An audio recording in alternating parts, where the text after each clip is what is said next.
Always clean the nebulizer immediately after each use and disinfect once a day. To do this, disassemble the nebulizer into its individual parts. Do not touch the membrane at the center of the aerosol head.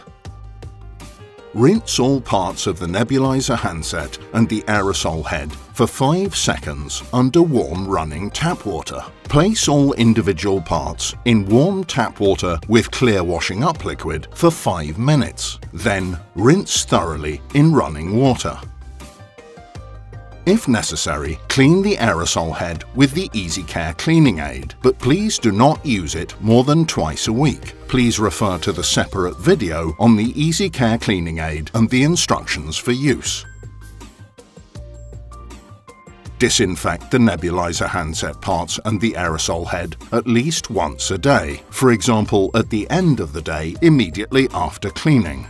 To do this, use a standard baby bottle disinfector and run for at least 6 minutes. Alternatively, you can use a saucepan with distilled water for at least 5 minutes on a rolling boil.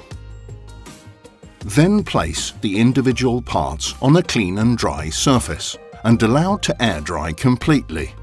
Once dry, store the nebulizer handset in a dry and dust-free place. Always observe the instructions for use when cleaning and disinfecting your eFlow Rapid Nebulizer System. The eFlow Rapid Nebulizer System.